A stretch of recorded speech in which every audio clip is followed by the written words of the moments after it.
j'espère que vous allez bien, que vous avez passé une bonne semaine.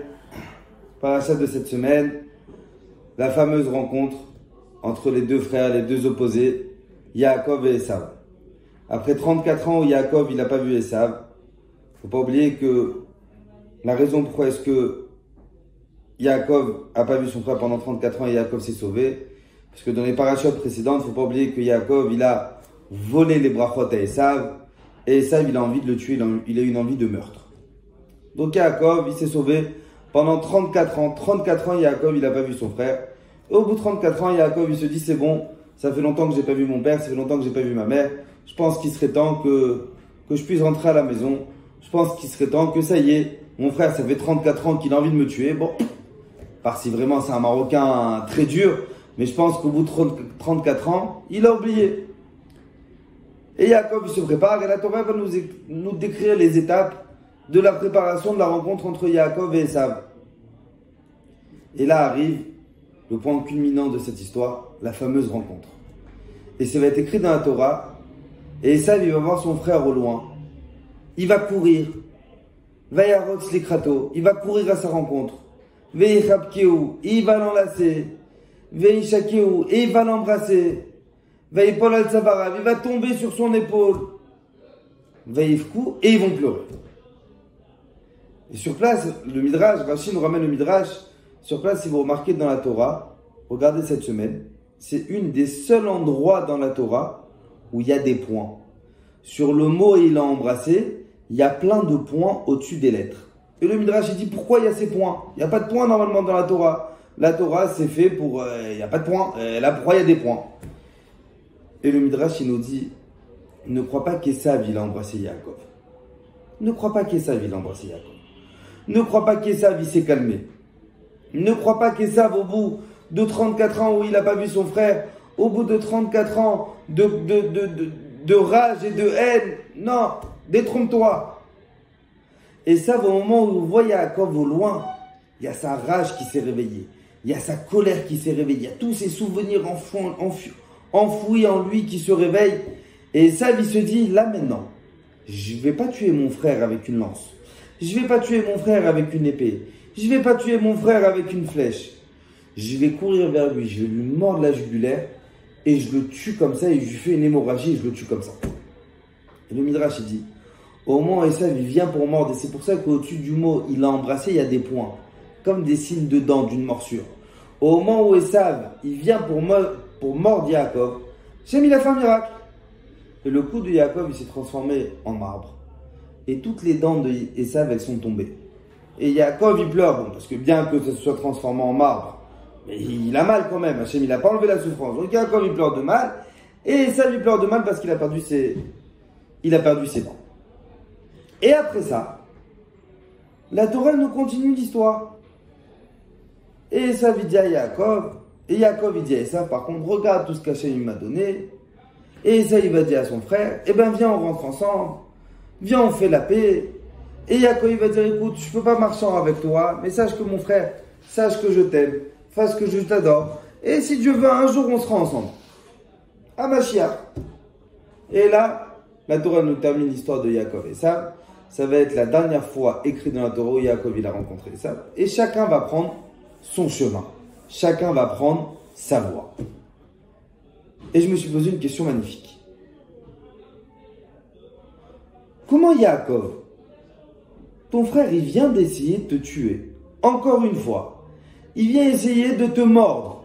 Il vient essayer de t'arracher ta tête devant tes enfants. Comment la Torah, elle fait après comme si de rien n'était? La Torah, elle fait comme si il n'y a rien. Et Yaakov, il va entamer le dialogue avec Esav comme il vient d'essayer de te tuer. Il vient essayer de te tuer. Il n'y a pas d'autre mot. Comment Yaakov, tu fais comme si de rien n'était? Comment Yaakov, tu fais comme si qu'il n'y a rien? J'ai lu je sais pas lu. Quand j'étais à Paris il y a quelques semaines, j'ai entendu une très belle histoire de mon frère Rabbi Moshe. Alors, je ne sais pas si dans ses cours il a raconté ou pas, mais je l'ai trouvé très belle. Et je l'ai raconté déjà plusieurs fois parce que je l'ai trouvé vraiment magnifique. Il y a un rave, il y a un admo, il s'appelle le admo de Zvil, le rabbi de Zvil. C'est un rave, il est mort il y a, je ne pourrais pas vous dire il y a combien de temps, mais pas dernièrement. Et lui, il a fait il était en Russie et il a fait les goulags. C'est ces camps de concentration russes. Parce qu'il faut savoir que la Russie, avant la guerre en Ukraine, etc., mais avant, la Russie, elle était communiste. Donc la Russie était vraiment contre les religieux, la religion, voilà, c'était contre. Donc toute personne qui représentait la religion, peu importe quelle religion, il l'a envoyé au goulag. Et il a passé comme ça pendant des années au goulag. Des années de souffrance, de machin et tout, des années au goulag. C'était pas un camp d'extermination, c'était un camp de travail. Et un jour, le général du camp, il appelle et il lui dit, c'est bon, le gouvernement, il a décidé comme quoi, t'es libéré, tu peux partir. Mais il y a une condition, il faut que tu signes le papier. Signe et tu sors. Alors le rabbi, il demande au général et lui dit, est-ce que je peux sortir et je viens signer demain? Alors le général lui dit, pourquoi tu signes? Signe maintenant, pourquoi tu veux signer demain? Et là le rabbi lui dit, non, aujourd'hui pour moi c'est Shabbat. Et je peux pas signer pendant Shabbat. Je peux pas signer. Alors on sait qu'on a une halakha qui dit Pikuach Nefesh Doché Shabbat, que quand il y a un danger de mort, tu peux repousser Shabbat. Mais le rabbi dit, mais je suis pas en danger. C'est vrai que c'est un camp de travail. C'est pas un camp je suis pas en danger, je suis en bonne santé. Je suis bien, je peux tenir encore un jour. Je vais pas mourir si je sors pas tout de suite. Donc est-ce que je peux sortir et signer demain? Et là le général commence à dire, il dit, mais dis-moi, tu t'écris dans le campement de ta mère ou quoi? Il y a pas à signer aujourd'hui et repartir demain. C'est tu signes et tu sors? Non, bah je peux pas signer. Bah tu peux pas signer, bah tu sors pas. Et avec le rabbi, il y avait un petit vieux, 90 ans. Et le général, il se tourne vers le petit vieux, et il lui dit, toi aussi, signe et tu sors. Le petit vieux, il regarde le général et dit, je peux pas sortir moi aussi et revenir demain? Alors il dit, pourquoi? Toi aussi t'es juif, toi aussi c'est Shabbat? Alors il dit, oui, moi aussi je suis juif. Alors le rabbi des juifs, il est à côté. Il lui dit, non, toi monsieur, tu peux signer. Alors le vieux regarde le rabbin et lui dit, pourquoi moi je peux signer et toi tu peux pas signer? Si toi tu signes pas, pourquoi tu veux que je signe? Alors il lui dit le rabbin, non, parce que moi je suis jeune. Moi ma vie elle n'est pas en danger. Toi t'es vieux, t'as 90 ans, chaque seconde ici c'est un danger. Donc toi, il y a Pikuach Nefesh, tu peux signer. Moi pour moi il n'y a pas de Pikuach Nefesh, je peux pas signer. Alors le vieux, il dit au rabbi, il lui dit, mais attends, alors toi, pour toi tu signes pas et moi je signe. Toi tu vas finir à Gan Eden et moi je signe pas. Et là, le général commence à s'énerver. Le rabbi regarde le général et dit, je t'en prie, ne l'écoute pas, donne-moi son papier à lui. Moi, je signe pour le vieux. Moi, je signe pour le vieux.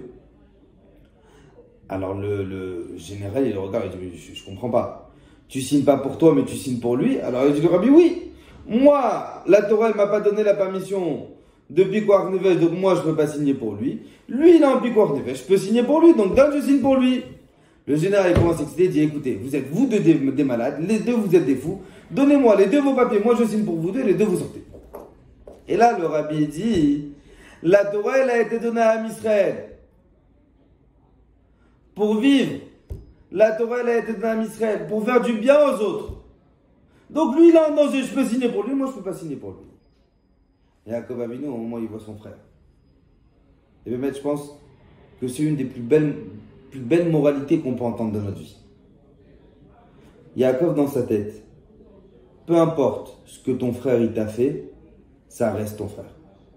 Peu importe ce que ton frère il t'a fait, peu importe. Au statut de Yaakov, il a même voulu me tuer maintenant devant mes gosses. Ça reste mon frère.